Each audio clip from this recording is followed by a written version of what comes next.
Greetings, EMDR friends. Today we are going to talk about saying yes to yourself and how that often means saying no to somebody else. And while this is something that we work with our EMDR clients to achieve for them, right, to have self worth, boundaries, assertive communication, if we do not have this for ourselves, it is really hard to take our clients to a place that we haven't been yet. Okay.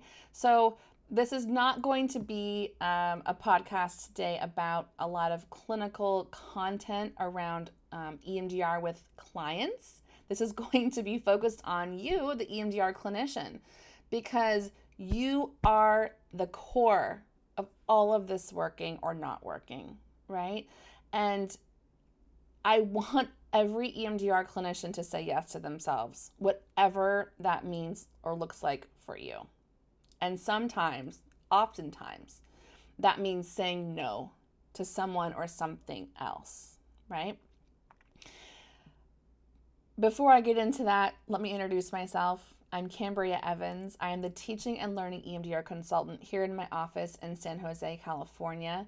And I am so excited to talk about this because for those of you who are not in consultation with me or don't know yet, I am not just an EMDR consultant. I do not believe that consultation should just be about EMDR clinical acumen and like learning a bunch of EMDR strategies and content. That is, of course, part of it. I think it's an incomplete conversation. I think that what I want for all of my consultees is to have a life and a clinical practice that supports them and that is in service for them first and then their clients. And you can go to all the EMDR trainings in the world and you can study with all the big names, but if you can't do this part, none of that stuff matters as far as I'm concerned. So this feels really important to me. Personally, I've done a lot of work around this, and I want everyone to be in this space of like, this is my choice and this works for me. And I have to say no to get to my yes. Okay. So before we kind of go into that for today's topic, I did want to share, I got this really cool message just recently from Tony. He is an EMDR CIT. He's working to be a consultant, and he is on the East Coast. And he wrote me and said, "Hey, Cambria, it's Tony. I'm halfway through my first intensive day, and I just want to let you know how amazing it's going. This is exactly how I have been wanting to do EMDR. Thank you." Can you just feel like the joy of his yes, right? He said yes to shifting his practice. He purchased the Zero Disturbance Intensive Design Kit, and it supports EMDR clinicians setting up intensives for their EMDR clients, which is a different way of working, right? But he said yes. And in order to say yes, he had to say no to something else. And to know that he got the experience that he wanted, that enlivens him and lights him up, it makes me so happy. I'm thrilled for him. And I'm sure I'll be mentioning Tony in other podcasts. He's just a really cool person with some cool ideas. But let's get back to today's topic. So I want to share a couple of emails I got from some of my consultees about this topic because, as I mentioned, I'm available not just for clinical acumen, clinical content of EMDR, but I talk to my consultees about their practices. I talk to them about making sure they're charging their worth and their value. And so here's some thoughts that I got from them recently on email just this morning. And I'll keep the names anonymous to protect their identity. But one says, I have some folks I have on a sliding scale, and it feels draining and uncomfortable to have the conversation about revisiting the fee since they agreed to a certain fee in the beginning. My previous therapist never raised her fee with me, and I really like that, to be honest. But I've been telling myself I'll raise it at the beginning of the year. But people are out of work or working less due to the pandemic, and it doesn't feel like it's a good time. And then I said July. I'll give them 3 months notice, which would have been this month, and that didn't happen. So the desire is there, but I have conflicting feelings about it. again, I'm so impressed with these consultees' abilities to notice themselves and to come to me and be curious about it. I'm so impressed with this. So this consultee is talking about, well, my therapist does this. My therapist never raised my rates, and I liked that. So I feel weird about doing it for my clients, right? And I gave them one price in the beginning, and now here we are, however many years later. And I can't get there, okay? I can't say yes to my fee raise because saying no means something. Saying no means something about me. Saying no means something to them, to my clients that I just made up, right? Because I don't know what they're thinking or what's in their brains about this. We haven't even had the conversation yet. I haven't even brought it up to know. I'm just making up stories with my crystal ball, right? But this is painful because we know that what happened in the past informs the present, right? And what happens in the past and present informs the future, right? So you can imagine this consultee is already like in her future template mind saying, this is how this is going to go. And because she's already decided how it's going to go, right? She already has this sense of feeling drained and uncomfortable to revisit the fees. Okay. All right. So that's consultee number one. Consultee number two says, I'm having a lot of guilt about dropping insurance. I have one self-pay client who does pay my full rate, which feels great, noticing that. The rest are insurance. Everyone has pretty low copays. I have a few Medicare insurance. I know that clients understand I'm only one person and that insurance companies are a pain. So I think they would get why I'm not doing it. But I know that some of them wouldn't be able to pay out of pocket and would be disappointed in not being able to see me anymore. Okay? I don't like letting people down. I don't like upsetting people, right? Which she's, working on with her therapy.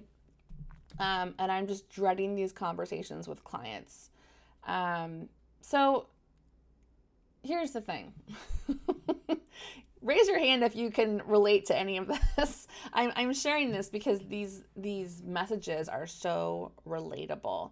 They are so common, especially among therapists, right? I mean, we just want to help. We want to do the right thing. We care about our clients, right? We do.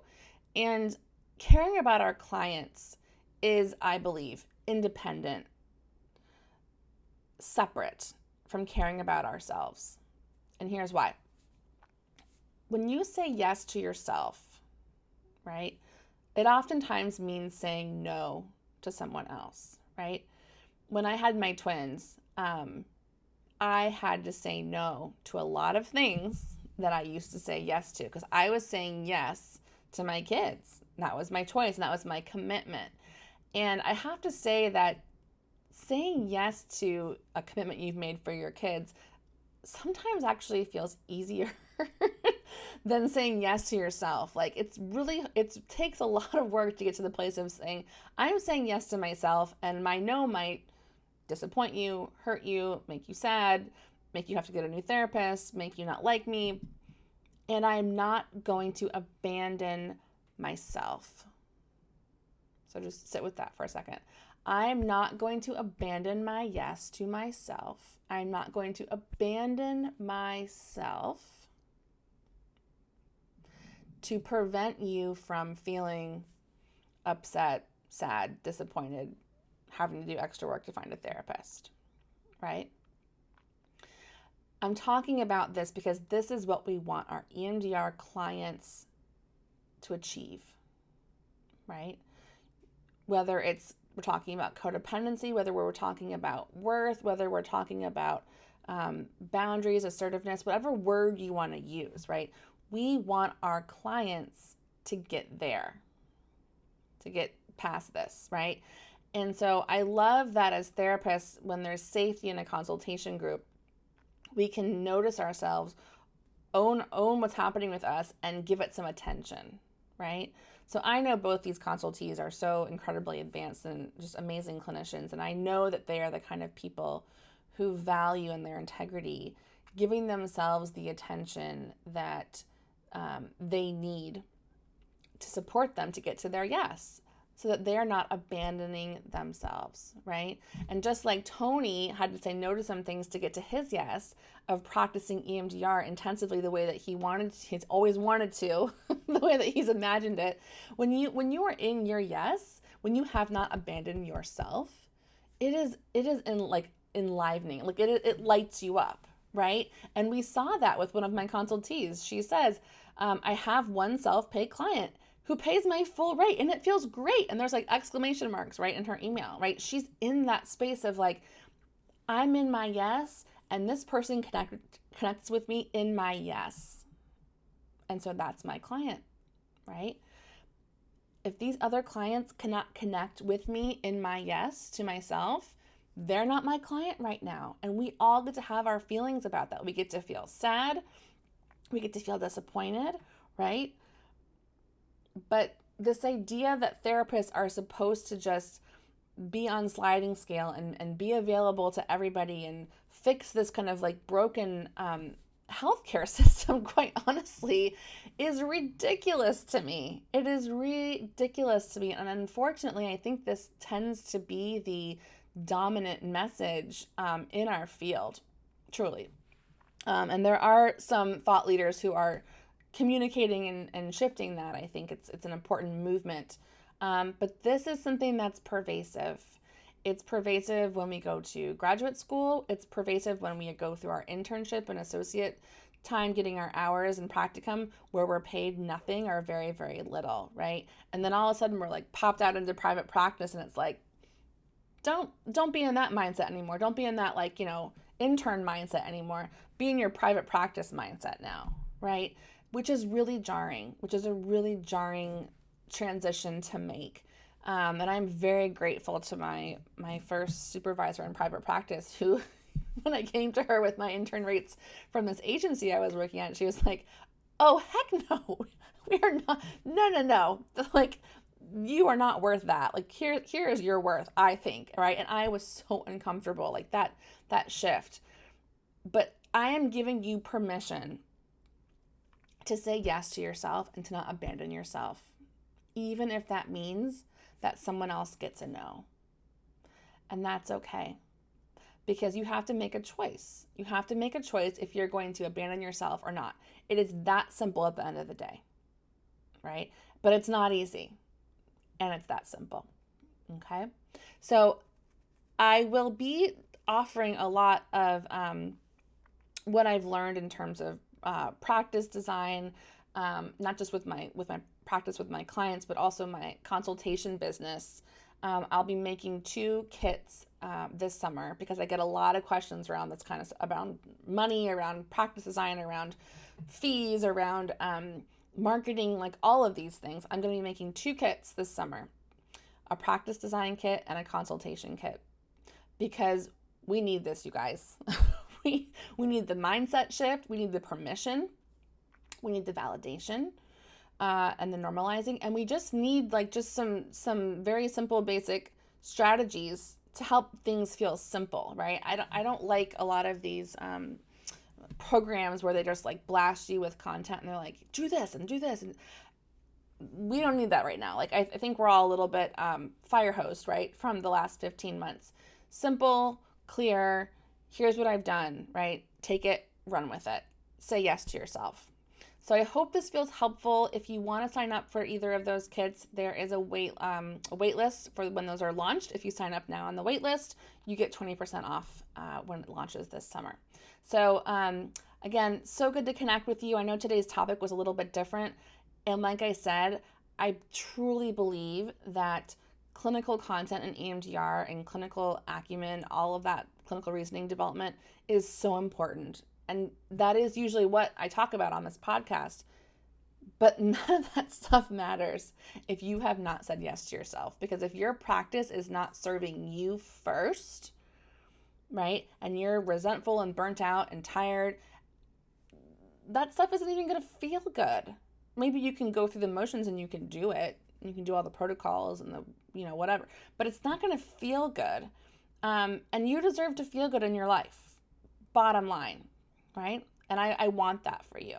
Okay. And when you feel good in your life, just like Tony, right, with his excitement about doing intensives, you want to go to work.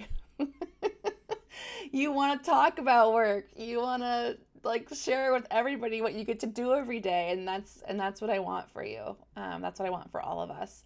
Because if we as EMDR clinicians are sustained within ourselves and our community that way, we're gonna be powerful. We're gonna be powerful, powerful force for good in the world.